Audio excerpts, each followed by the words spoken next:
All right, what's going on, guys? Welcome back to the Stack Strength Podcast. I'm your host, as always, Daniel DeBrocke, and today I'm joined by Dan John. So, Dan, first off, thanks so much for jumping on. I really appreciate you making the time.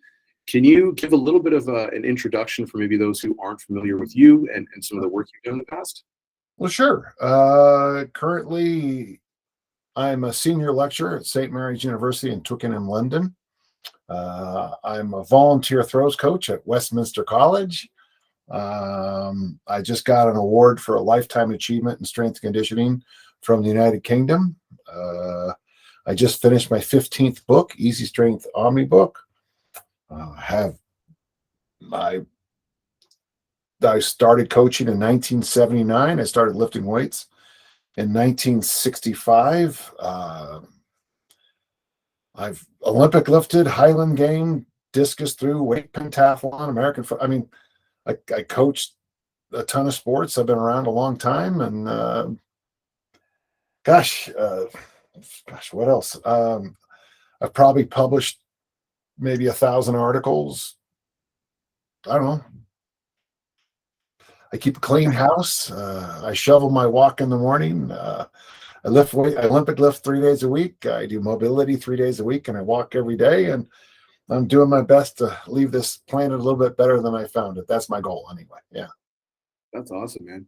Yeah. So anyone who's not necessarily familiar with your work is probably maybe a little bit newer to the field. So definitely make sure you go check all that stuff out. And at the end of the podcast, we'll definitely provide like some links and all that stuff so you guys can check out more of his work. So, but I guess to dive right into it, you recently posted a video on YouTube, and I thought it was a really powerful message that you had. So, the week leading up to your recent competition, several things came up. You showed up and you kind of had this message around, whether or not you're struggling, just showing up. And I was wondering if you could kind of expand on that sort of mentality of just showing up and why you chose, to show up on that day. Yeah, it's been a tough couple of years, Daniel. I was married for 35 years to Tiffany. I made a tough decision a while ago to divorce her because of her addiction issues. And then the week before the meet, she fell down a flight of stairs, and she had a DNR, but they didn't respect it. So my daughters had to deal with a whole nother week of watching their mom just die. It would have been hard either way, of course, but to watch it linger for 7 days was difficult. I also noted that I had a leak. Woke up to a leak in my kitchen, and there was just almost lost my dog. He ate something, and I thought I was going to put him down. And I want to come back to dogs and strength coaches, okay? Because this is an important thing, okay? Oh gosh, my daughter had just moved to North Carolina, and I had to fly her back the next day. The day she got to North Carolina, those terrorists blew up the power station, and I hope they burn in hell, and I hope they actually go to a real prison for doing that, and it's terrible. This is the United States. We don't do that kind of thing. And so it was just a crappy week. But I'm on a team, and I committed to go, and so I lifted. And it wasn't the best lifting in my life. I did go 5 for 6. I just kept lowering all my attempts, But and as I was finishing up, one of my friends was there, and my friend commented that, this is going to be really public, but there's a lot of people out there struggling and suffering. And since I'm I'm not a super duper public figure, but I am one. I sell books, I do workshops, and he said you should share what you're going through, and I said, okay, but so in 1995 or 6, when I was an administrator, I read this thing. The 3 secrets of success were show up, keep going, and ask questions. And my whole life, Daniel, I've been to like the nationals, and someone would say to me at the nationals, well, if Daniel would have showed up, he would have beat you. And I mean, like, well, how do you not know that on, June 26th at 9 a.m. in Seattle was the Nationals? We all knew it was the Nationals. And just because they didn't show up doesn't mean well, Dan, we're going to give you the silver medal because, well, yeah, you won, but not every single thrower in the United States was there. So I thought, I'm not a big person for excuses at all. I mean, not even, I mean, I can understand why people have excuses. In fact, I was just reading a book from a friend of mine, Spandex is Not Mandatory, where he talks about how easy it is to fall into the excuses thing. Like, there was a time in my career where I was an administrator, full-time administrator, and a professor at a university, and basically raising my, feeding my daughter's dog and cat every single meal every day. I was and also training at a really, really high level. And I never once ever at a track meet or weightlifting meet ever gave an excuse for my performance, because that's just, that's, so what?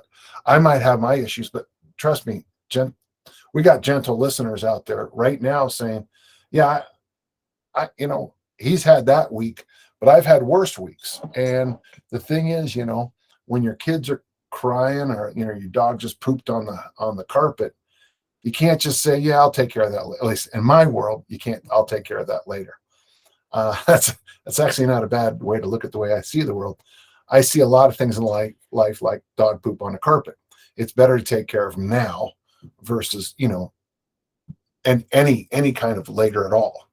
So it was tough. And it is by far the highest commented post I've ever made in my career. And I didn't do it for the comments. I didn't do it for the likes or whatever. I'm no Kardashian. I don't know if that translates. You know who the Kardashians are? Okay. But I don't feed off of my social media. I do it because I want to give back to the community. But I thought it was an important thing to share. And I've gotten a number of emails from people who have said, and they've told stories. I just had a nice conversation with a friend of mine who's burying his father next week. And the two of us were both, just because your dad died or Tiffany died or you're having a bad day doesn't mean you just stop. I mean, yeah, you slow down and you celebrate life and you remind yourself about what's important, but you keep going. And that's, you show up, you keep showing up, and pretty soon, I've had students ask me, I was a very, very good student, Daniel, and people ask me, why'd you get such good grades? And I'd be like, well, I went to class and I turned things in on time. And if I was confused, I would ask the professor or instructor about something. And everything I just said is so logic. The first day I met Coach Mon, he was I'm a Utah State Aggie, very proud of it. The first day I said, I go, what's the secret to throwing the discus far? And he said, lift weights 3 days a week, throw discus 4 days a week for the next 8 years. I quote that constantly to people, and everybody misses that last little bit, 8 years, And on the other side, if it took you 40 years to get out of shape, I don't have a 2-day program to get you back in the best shape of your life. I have a 3-day program. So I'm not as good as many online. So that's kind of why I did it. And thanks I do appreciate, Daniel, you allowing me to share that story, because it was brutal and it's been a tough go for me the last few years. I've had to rebuild so many aspects of my life, and it's not easy. If you did the math and you figured out that I started lifting weights in 1965, you might be able to infer that I'm not in my 20s or 30s, and trying to rebuild your life at 65 is a lot harder than it is at 35 or 55 even. And that's what I'm trying to do. And all the lessons I learned in the weight room, I learned on the field of play, have been the most valuable lessons for me during this, what I call the dark night of the soul, my last few years. It's kept me going. And thank God I had good coaches and good mentors that prepared me for not only the joys of life, but the tough times too. Yeah, that's. I mean, I appreciate you sharing that. It's definitely tough, and I think to kind of come back to what you said initially about it being the most commented and sort of engaged post. I think one of the big reasons for that is because like you said, not because you're like looking for clout or anything like that, but I think that message resonates with a lot of people because, as you said, we all have problems, but sometimes we forget that, and so when you share about your problems, kind of makes everyone seem a little bit more human, especially on social media. It's really just a highlight reel. Everyone's life looks amazing, but then every now and then when you just are like, man, my wife died, or my dog died, or hey, I have this major health issue now and my life has changed forever, or whatever it might be, I lost my job. I think it kind of humanizes people, and people really resonate with that. And especially now when everything seems very fake, I think those posts and those stories allow people somewhat of a connection to individuals in a much more authentic way than just your average content about fitness, training, throwing, whatever it might be. And so, I mean, I'm not surprised. Like I've shared a couple things on my social media, and I've always noticed that those things that maybe are a little bit more personal tend to get the biggest responses as well, probably for a very similar reason. But also, I did want to kind of circle back because you asked me specifically about not letting you forget about dogs and strength coaches. So I'm not exactly sure where that's going, but I definitely feel like we can kind of touch on that. Well, it's well worth your time. I've been struggling, and when I say the dark night of the soul is the phrase that St. John of the Cross used. He's a famous philosopher and writer, and I've struggled, at all levels, including my spiritual life, my religious life. But one of the things that's helped me a lot recently is that there's a wonderful, it's not in every Bible, but it's called the Book of Tobit. And there's this wonderful story about this archangel, Raphael, who is in the Catholic Church the patron of fitness and health. An archangel is the patron of fitness and health. But the thing that's important is Raphael, when he shows up, he's an angel. He also has a dog with him. And on through all of his adventures, and he fixes everything. It's a wonderful story. If you do the right thing, folks, everything will get fixed in the end. That's the moral of the story. But when all this came down and my dog got very ill, I thought I was going to have to put him to sleep. I mean, and I thought to myself, how many people in our field, I'm thinking of, I'm Chip Conrad, Rob King. These are just the first two that came to mind. How important their dog is in their life, and how many gyms I've gone to where there's I've been to a gym with a pet squirrel, but usually there's dogs, and many of us in the fitness community lean on our dogs because my dog, Sirius Black, he's at every workout. He's in most of my videos because he won't even come near me until someone says, okay, start snatching. And then of course the dog comes right over, as I'm grabbing the bar, start clean and jerking, and I've got his stinky breath in my face, and I just thought that I'm glad I don't have to give a shout out to Sirius Black, but in his death, but he's fine now. But it is something. It's something I think a lot of us should really kind of mentally unpack. Those of us who are in the strength and conditioning field, because most of us have, and I've been to a lot of places, a lot of people's homes. Most strength and conditioning coaches have dogs that are more family than their actual kids. And I just want to throw that out to our audience. And I don't know what it is, but maybe it's because those of us in this field are pack animals. And since we're not allowed to have wolves, dogs will just have to do, I guess. It's definitely an interesting thing. So like one of the things that I've been looking a lot more into lately has been, I guess, this idea of community. And this sort of goes outside of just even like the S&C, just looking at your fulfillment in life and what sort of role that stuff plays. Recently wrote an article. I didn't realize this. I guess in America, I'm newer to America, but I guess like every month there's Pride Month, and last month was Men's Mental Health Month, and so they have these months that are like dedicated to things. And so, I mean, how much you take? Yeah, not everyone does much.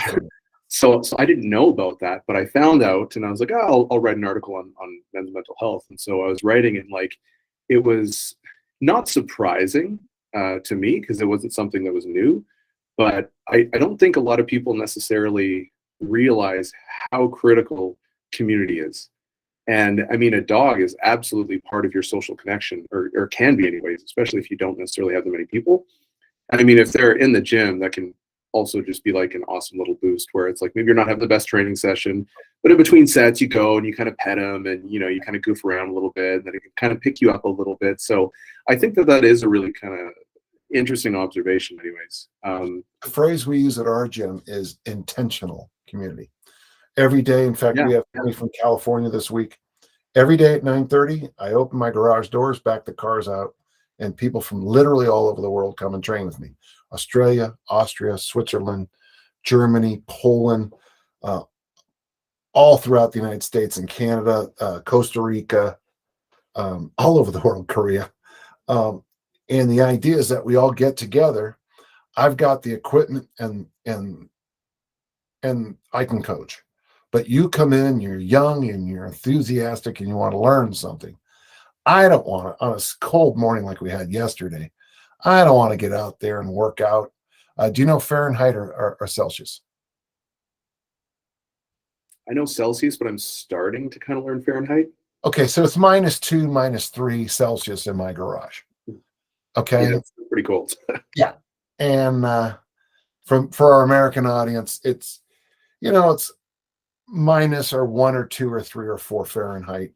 Not long ago, Parker Burns made us all laugh. He says, "Hey, it's twice as warm as it was yesterday. Today it's 4 degrees. Yesterday it was 2." Yeah. Oh, thanks. That makes us all warmer. But you show up, I'm going to work out. And Mike shows up. Mike Brown shows up, and he's got this new thing he learned. He shows with us. Erica's got this thing she learned from Tom Fahey that she shares with us. This person shares that. That person shares this. And pretty soon the hour is over, and we've all had a wonderful workout and a wonderful time. But we come together on purpose. And I think that can be some of the joy of good training. If you look up my name and the phrase Coyote Point Kettlebell Club, I have a 51-page free PDF that talks about the way we did things in California at the Coyote Point. And there's nothing fancy in there. There's nothing special about anything I do. My friend Dan Martin calls my approach to coaching the stone soup method. Do you know the great parable of stone soup? I don't think so. Do you kids learn anything anymore? All right, real fast as I can do it. 3 soldiers are traveling home after a war, and they come to a village, and the villagers won't give them any food, and they say that's fine. Well, we have our own pot. We're going to make stone soup, and so they fill the pot with water from the well, and and the guy goes, "I think this is a perfect soup," and they start boiling the stone soup. And pretty soon he tastes it and he goes, "Oh, it's going to be good. But you know what I could use is some parsnips." And one lady says, "I've got that." And then he says, "We got a little bit of onion." And then of course he keeps saying it'd be just a little bit better with a little of this, a little of that. And pretty soon they have this marvelous pot of all these. There's a stone in the bottom and all this food. And, it's just wonderful with all the ingredients that nobody had. And my approach to coaching is stone soup. I got the pot, I got the water, we throw the stone in. You're bringing parsnips, she's bringing arugula or rocket, depending where you're from. There's some carrots from Edna. And we all bring together, and it becomes a marvelous tasting meal.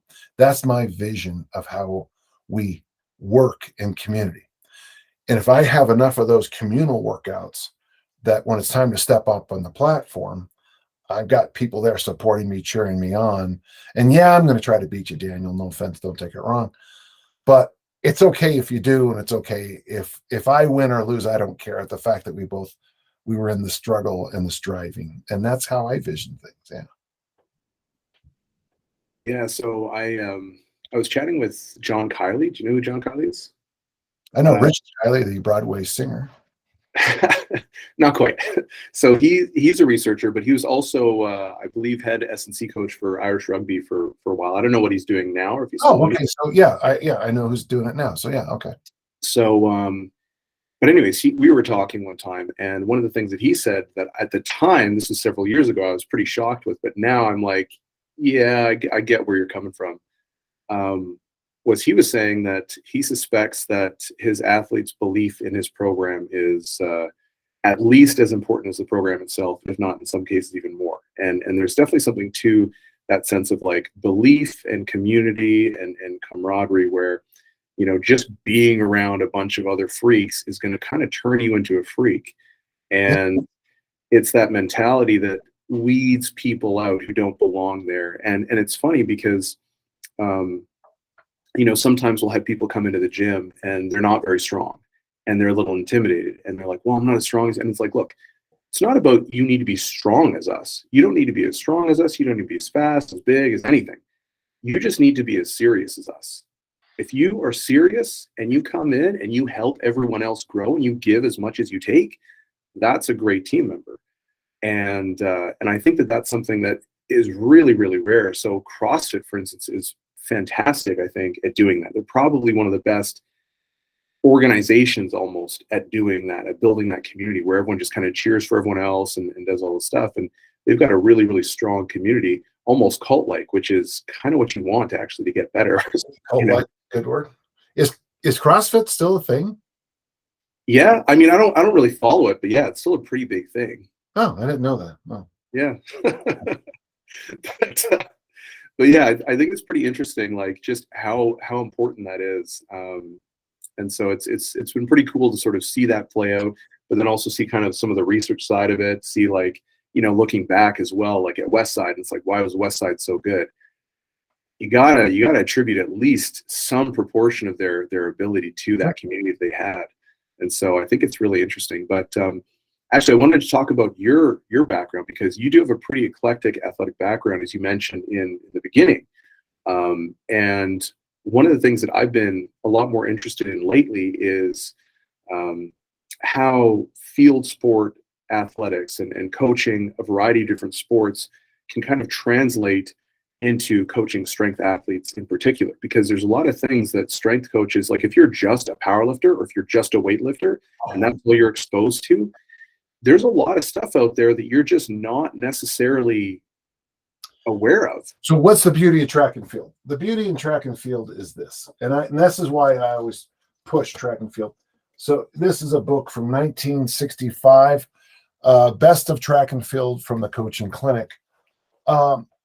If you go in there and utilize the information and strength and conditioning from 1965, it'll still be better than most of the crap you see. Here's why.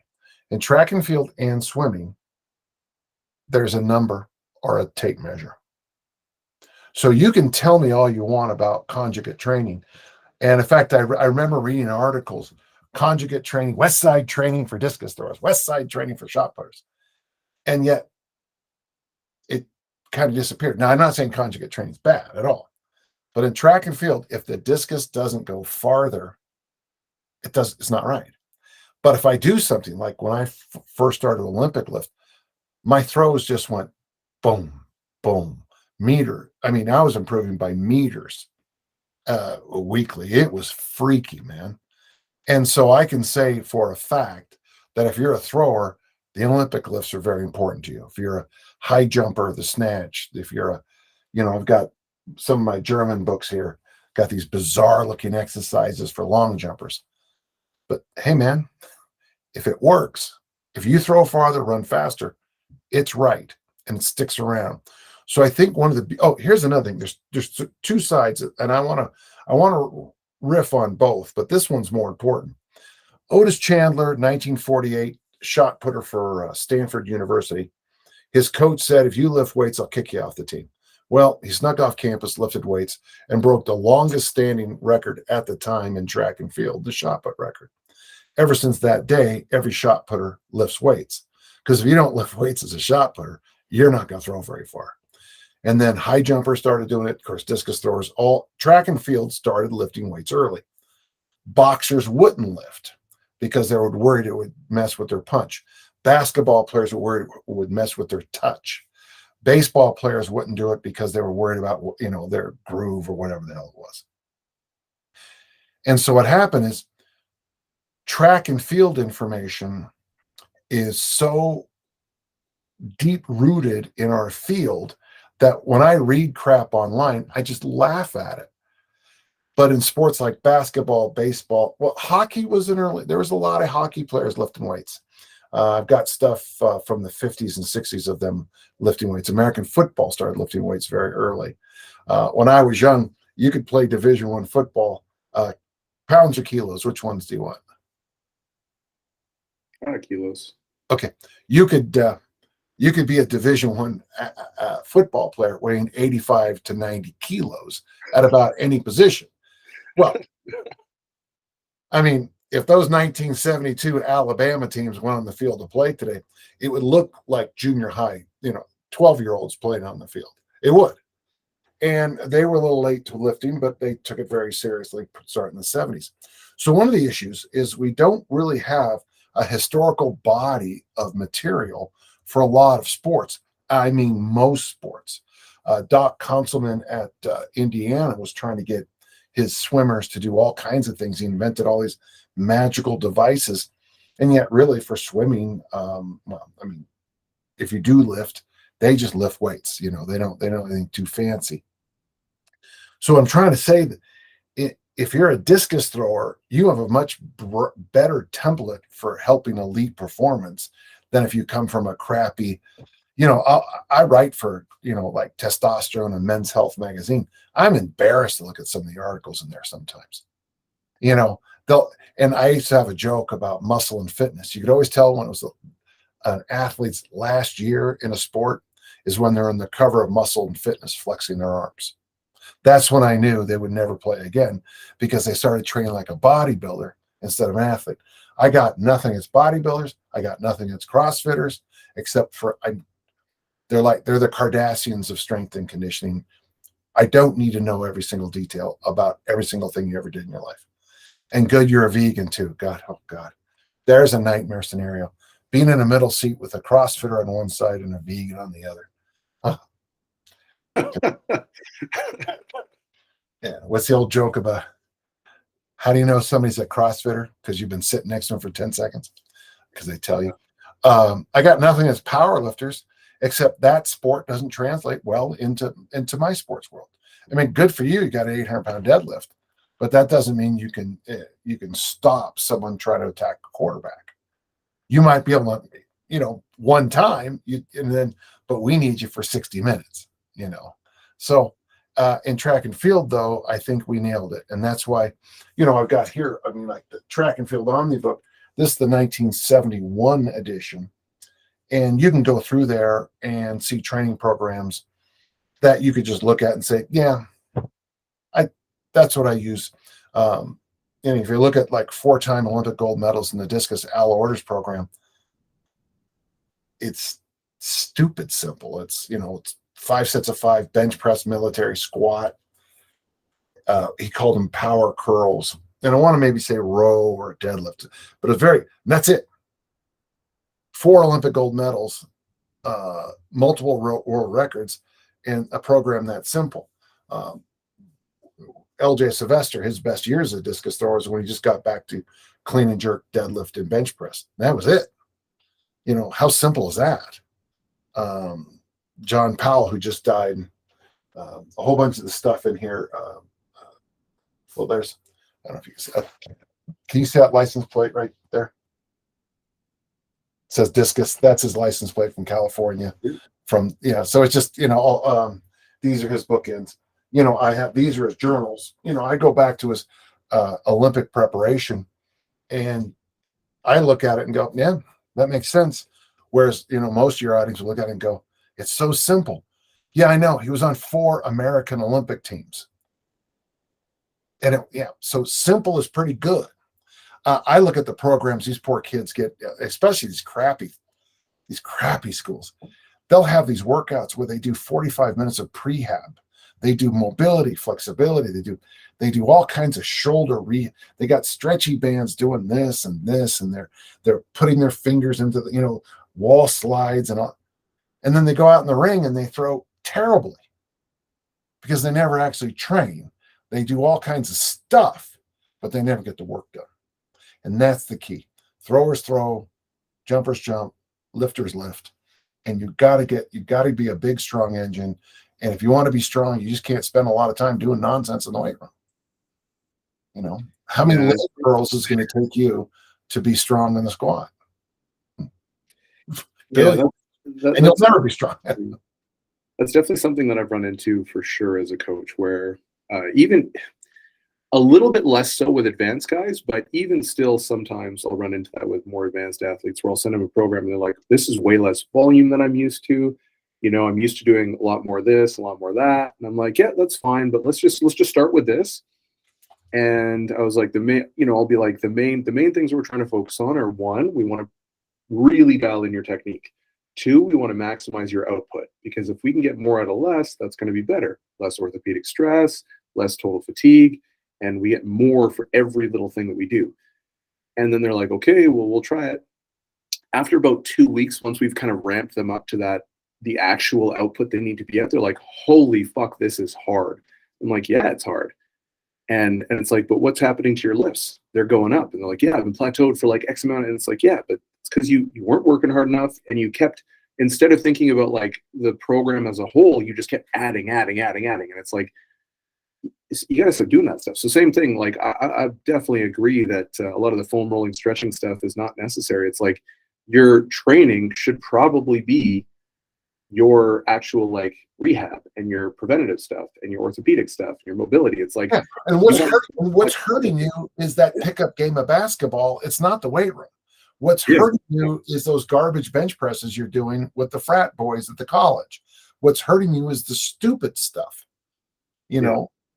My discus thrower, she's very good, and her workout yesterday was squat snatch for 2s, followed by front squats with chains for 5, and then she did 7 rounds of that.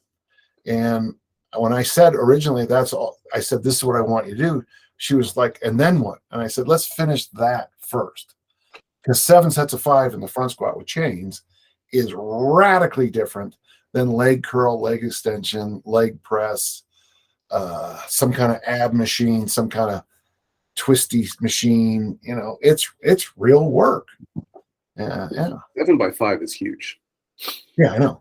Especially if you're pushing hard. Like, that's a lot. I know. So this actually is a perfect segue actually to my next question. So I was on your site, and you had a 2019 essay that you talked about the quadrants of dieting, and you specifically, the basic premise or whatever was, talking about what's reasonable and how that's often a lot more effective than what's, quote unquote optimal. And I guess that was something that's pretty pertinent to the conversation that we're having right now. And so when you are looking to dial in those variables, do you have some sort of like a structure? Obviously, like not necessarily talking about an individualized approach, but from what's the first principle standpoint? So let's just go big. The thing most people want to do is the strict diet and the hard training program.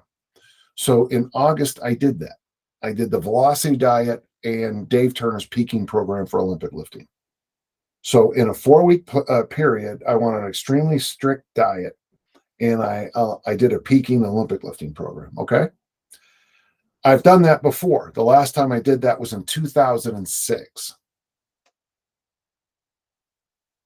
So it's been a minute. So my point, and you might not catch that, is that I have degrees in 2 different fields. I was a professor at one university in religious studies and a professor at another in strength conditioning. I've written 15 books, published 1,000 articles. I cook every meal. I lift weights every day. I can do it about every 2 decades. And yet next week as we do this, is New Year's, and almost every person I'll meet at a party is that they're going to do a strict diet and strict training program. I don't think you can do that. I think I can do it every 2 years for 28 days. And at the end of the 28 days, every person I know says, thank God, because you're such a raging asshole when you do that. And I said, oh, thank you. There's two other approaches. So you can do a very structured training program, but I think you need to do a very reasonable diet at the same time. I would never strict diet and do a structured training program at the same time. So a 12-week program, a 6-week program.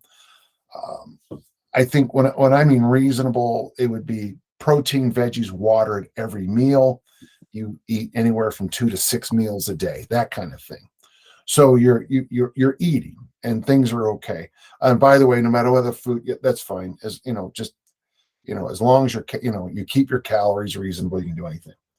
Flip that and say strict diet and a kind of a reasonable, strict diet and a reasonable training program. Okay. So you decide to do and by the way, it's a great program. The Atkins 2-week induction, Phil Maffetone's 2-week, where you basically eat basic proteins and basic vegetables, not even fruit, to test what foods at the end of the 2 weeks you start adding in. There's probably some other 2-week diets, 1-month diet. If you're doing something like that, I expect you to probably train 3 days a week. But in that workout, you would do push, pull, hinge, squat, loaded carry, 3 sets of 8, do some mobility, and GFO. Get the fuck out. On the other days, go for a walk because you're doing a strict diet. For most people, most of the time, I think you should train, probably lift weights. Most people, most time, 2 to 3 times a week. I like it to have a full mobility workout at least once a week. I like a long walk or ride or something like that at least once a week. So 2 to 3 days a week weightlifting, 1 nice tonic stretching day, 1 long walk or long slow distance thing, and whatever else you want to do is fine. Okay, it doesn't matter. And then you would eat. I like to fast. I like to do intermittent fasting. So I fast until I work out and walk, and then I eat. My breakfast is lox, salmon, eggs, oatmeal with seeds and a little protein, kimchi, sauerkraut. This time of year, because the citrus is good, I'll eat citrus with it, and then whatever leftover vegetables I have. So and it's very a bright meal, and then I eat another meal. I can sustain that over a year now. I've been doing that. So I would say about 8 to 10 months of the year. 8. This is 8 months of the year. Reasonable eating, reasonable workouts. Maybe a 2-month period of the year, and you could break that out. You would do a real strict protocol, like a peaking program, maybe the Soviet squat workout, or just something that really a challenge. Maybe 2 months of the year, you might want to dial down your diet, maybe New Year's or right before bikini season or right before a wedding or right before a reunion. And that's how I see the world. 8, 10 months a year, you get the work in. I love I tell people this all the time. The answer to most of your questions is 3 by 52. 3 days a week, you work out 52 weeks a year. So for 8 to 10 months of the year, you get your workout in, you get your walks in, you get your bike ride, whatever, you get your mobility in, and you eat reasonably. If it's appropriate, find a challenge. Like if somebody says we're going to do the 10,000 swing challenge on January 1st, good for you. It's about 20 days. Good for you. Go do it. Squat November, squat every day in November. Good for you. You're not going to squat every day for 365 days. I guess I do the squat movement every day, but I don't squat, if you know what I'm saying. And then if you want to tighten down the diet, a couple of weeks a year, I'm fine. But this idea of the strict diet, like you're getting ready for a Hollywood, movie thing on top of a really hard training program, there's no value in it because no one can do it. Though all of our listeners, no offense, folks, y'all think you can, but you can't. Yeah, I think it's it's definitely interesting, the whole, I guess, behavior change, different models. I always try and explain to clients, because I do quite a bit of nutrition coaching with a lot of my athletes, and the way that I often explain it is like, if you were to learn how to drive, it's like, can you check your mirror? Yes. Okay. Can you check your side mirrors? Yes. Can you put it in park? Yes. Can you turn your wheel left? Can you turn your wheel right? Can you signal?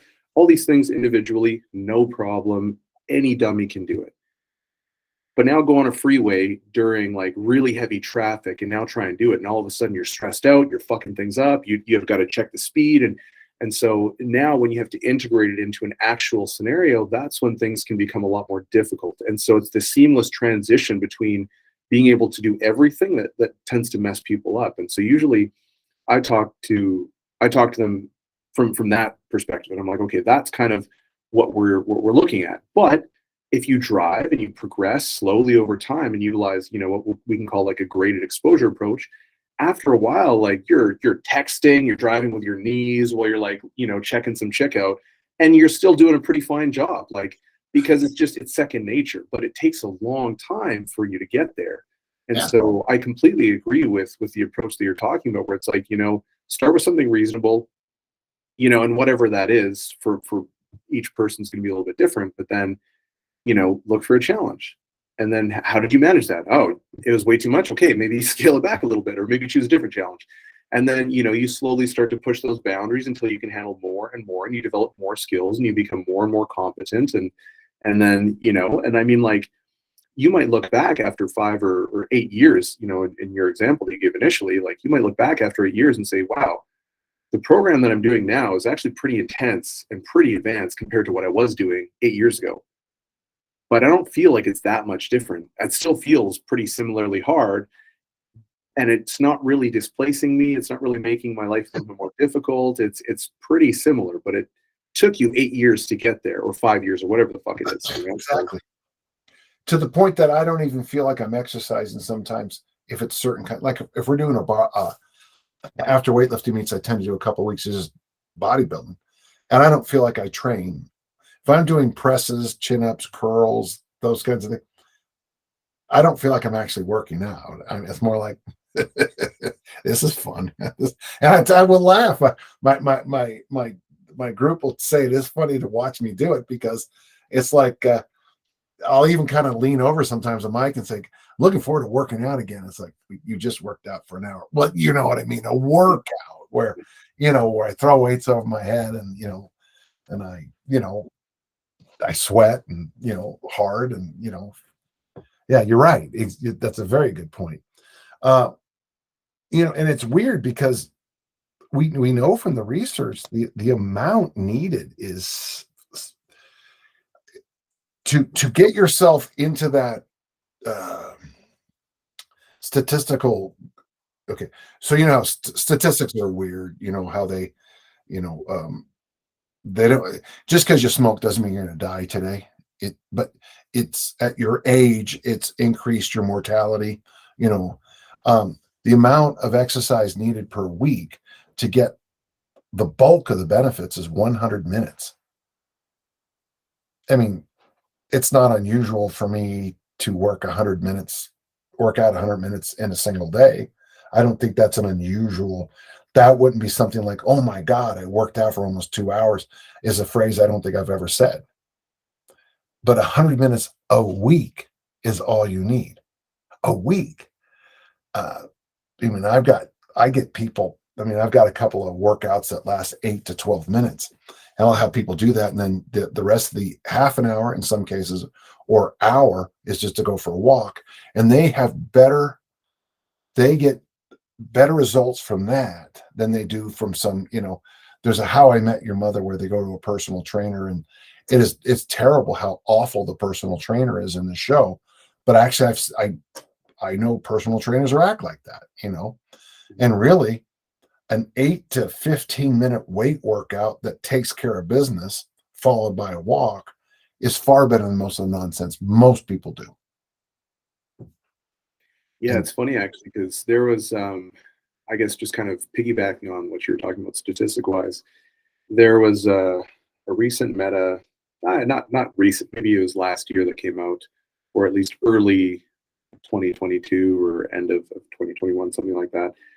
And it was talking about, it did a risk analysis essentially on mortality and walking. And it found that once you get up to about 7 to 10,000 steps, that's kind of where the benefits tend to peak off. Yeah. But the shocking thing, and this is still something that I'm like absolutely astonished by, is if you look at the relative risk increase from smoking that has on mortality, if you walk, that has a much, much more significant reduction on mortality than smoking has in terms of the inverse, which I was like, there's no freaking way. But then when you think about it, you're like, oh yeah, general activity and everything that comes from inactivity and sedentary lifestyle, you're like, oh, I can totally see that. But I mean, at face value, it's pretty damn startling. You're like, what? Like, it's pretty wild. And yeah, it doesn't take that much, because a 10,000 step walk is like what, an hour and a half tops. It's not long. Well, for me, it would be in the neighborhood of an hour and change. Yeah. I don't know if I could knock it off in an hour. It'd be, and so it comes out to me to be somewhere between 4 and 6 miles. I know that's a big range, but it seems that's what my magic device tells me. So and it has to be right because it's magic. So yeah, exactly. It's pretty wild though. Like I remember when I was looking at that. So all my athletes, I get them to do a step count when it's appropriate, which is pretty much every single person who's willing to do it anyways. Yeah, I'll get them to do a step count. We kind of gradually progress them up to getting between 8 to 10,000 steps. Because in my opinion, if you're not getting at least that much every day, one, there's massive health benefits from it, but then there's also like significant recovery benefits. There's significant psychological benefits from it. There's significant like aerobic health and fitness that you get from it. So it's like it's one of those underutilized strategies, in my opinion. We had a conversation along those lines. So there's a movie called Saturday Night Fever, and there's another one called Animal House, late 1970s movies. Oh yeah, those are classics. But look at the body types in the movies. Everybody's so much leaner, and I mean, I just remember in college. In fact, her name was Pam. I went out to take Pam on a date, and she says, "Where's your car?" And I went, "Well, I'm an athlete. We don't have cars. We walk everywhere." And it was just interesting because now I go to Utah State, and I was talking to one of them, and they drive from their dorm to practice. A track and field athlete takes their car from their dorm to the stadium for practice, and I'm like, and I don't really know if that helps you throw farther or not. I can't, but I know this. I mean, I was a lot leaner in this thrower, and the other thing too is I threw, meters better, right? I threw 12 meters farther than this particular person, and 12 meters in the discus is a long place. That is a lot. Yeah. You might want to listen to the old guy, who threw 12 meters farther than you. Yeah. That's pretty wild. It's definitely interesting. Like it seems like once you reach a certain point in your athletic ability, you reach kind of that early advanced stage into kind of international elite level, and there's not really a whole lot else you can do as far as your programming. Like you're checking off all the boxes, your programming is solid, you're working super hard, like you're doing everything that you can do. And then at that point it becomes like, okay, well, where else can I start to look? Like what other stones can I turn up? And then that's where, the nutrition side of things become really important. And I mean, I feel like I've covered a lot of that stuff already. And so now I'm actually kind of bridging into other aspects. So like quality of life, like that's something I've actually been working on a lot with just athletes. And I know that is well outside the scope of coaching, but it is something that I talk about. I'm like, hey, like, how do you feel just in general? Like, how's your quality of life? Are you happy? Are you sad, stressed? Yeah. All that stuff. This room right there I have a sauna here next to my office, and I sauna and meditate every day. And I wish in hindsight I would have sauna. Well, I did in college, actually. I did steam room and sauna, but I wasn't very good at meditation. And so And I wish I'd have taught myself to fall asleep on command, like I teach my athletes now. So that on a bus ride where you're going, I'm so bored, you just close your eyes and sleep for a little bit, which food, I mean, we were always looking for the next magic supplement. And the truth is, the magic supplements are fiber, fermented food, vegetables. There's your magic foods. Yeah. If you get your protein in, you're drinking water every few seconds. There's your magic food right there. It's just the secret is no secret. I talk about it in my new book. It's a story I heard when I was young, and I still use it. There's a village where the men control everything. And the reason the men control everything is because the women don't know the secret. And when a boy becomes of age, they take him out of the village, beat the living hell out of him, torture him, do all these things, give him scars. And at the end of that ordeal, they lean over and say, there is no secret. The secret is there is no secret. And the answer to most things in fitness, health, longevity, performance, body composition is there's no secret. And yet, because of social media, we are back to the 1950s, the 1940s, 1930s, with the same kind of hucksters showing up again with all the nonsense. And it's very difficult for me to watch it happen. Somebody told me Suzanne Summers probably makes more money with her. She still sells the Thigh Master. That's that little spring device that you squeeze your knees together. I remember that. That was the infomercial. Yes. Long time ago. Yeah. Still makes a boatload of money on it. She tells her followers, I get, 6 different injections every day, but they're still thinking it's, when you find out, when you find out that all these people are on massive amounts of human growth hormone and anabolics, there's something called Clen that the girls use, and yeah, there's another Anavar. Huh? Anavar. Trenibol and Anavar still on? Yeah. There's a lot, yeah. And if you're on those drugs, it doesn't matter whether it's 5 sets of 2 or 5 sets of 3. Now, you are going to pay a high price. And my response is this: I don't give a shit what you take. Never have, never will. But when you're dying, I don't want to hear that you discovered some God or now you're religious. Don't email me and apologize for cheating when you competed against me. I get those emails a lot. And I just, die. Just die die standing up, don't suddenly turn. You made those decisions, go with it, Yeah. Well, yeah, it's easy to make those decisions when you don't have to pay the consequences, or when the consequences are well in the future and it's hard to think about it. Yeah, that's that's a whole nother can of worms. It's kind of interesting.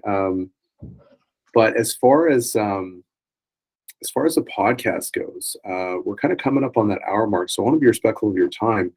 Can you, before we kind of get into any of the promotional stuff, where people can find you, can you just offer some kind of practical takeaways for the listeners from our discussion from today?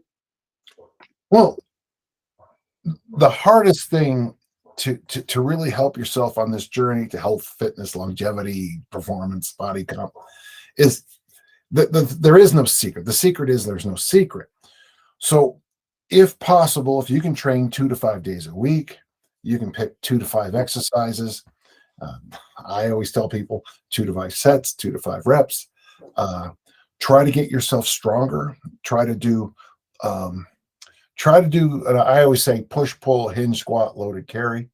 Try to do the basics, the fundamentals. For God's sakes, drink water, eat protein at every meal, eat vegetables at every meal. Find ways to improve your sleep and recovery abilities. And what I just said is so vanilla and so boring, but it's all true. If you can, try to get yourself in a situation where you work out, for example, the 3x52 method, but whatever it is, try to bank 160 workouts in a year. Think more, take a little piece of paper and just strike every time you get one in. Once you slide up, I think I'm probably 250, 260 workouts a year, 270, probably even higher. Yeah, probably even higher a year, probably sneaking up on 300 a year. The reason I still compete as an athlete is because of those 200 to 300 workouts I'm doing every year. Not one of them, not one of them sends me to the top of the heap. Not the worst workout of the year, still the workout. I got it in. And I always argue that of 5 workouts, one will be the kind I would want to post on social media. One is so bad I'm embarrassed to be part of the human race. And the other 3 are just, I got in, did the work, and went home. And I'm convinced it's those 3, the ones where I just got in, got the work, and went home, those are the ones that make me progress the most over time. It's a simple formula. Like I said, I've been lifting since 1965. Um, I am 65. And I think if you really want to be as strong as you can, as long as you can, take it as serious. Just do it like everything else in your life, slow and steady. Little and often over the long haul is what we're taught at Utah State. Awesome. Yeah, that's great. So where can people find you? Well, we're having problems with my old site. We put it on an old style server and it's just falling apart. But danjohnuniversity.com is the best place to find my stuff. It is a paid site, but you get a free membership for a few days. If most of your listeners just use the workout generator, all their dreams will come true. There is a danjohn.net, but like I say, we're quickly trying to find another way to house it because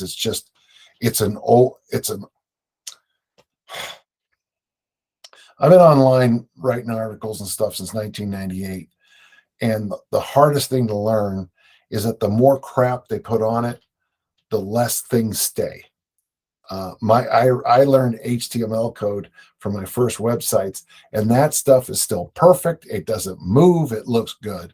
All this fancy plugins and all this other nonsense just doesn't work well. danjohnuniversity.com. On Instagram, Coach Dan John. YouTube, I think it's just Dan John, but they're really easy to find. Just type in my name, and trust me, just type in Dan John. You'll find more crap than you'll ever need. You'll be busy reading for days and wonder if I'll ever shut up, which I don't. So awesome. So all that stuff's going to be linked up in the show notes, guys.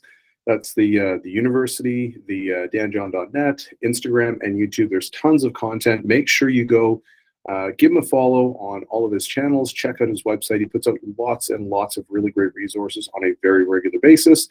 And there is a very deep catalog on all of these as well, because he's been in the business for a very long time. Dan, thanks so much for jumping on, man. I really appreciate you. This was easy. And you reached out to me on Instagram. Is that right? Yep. Yeah. And folks, I do answer, and Daniel will tell you that I answer every email, every question. I answer them all. And I'm honored to do it because I just want to shout out to my mentors. Many of them are no longer with us. Coach Lahati, Coach Mon, Dick Knottmeyer's 93, Jim Schmitz, and they put up with all my idiocy. So I put up with all of yours. Okay. Awesome. Thanks a lot, man. Appreciate it. Thanks. And this is a nice system. I like this. Thank you.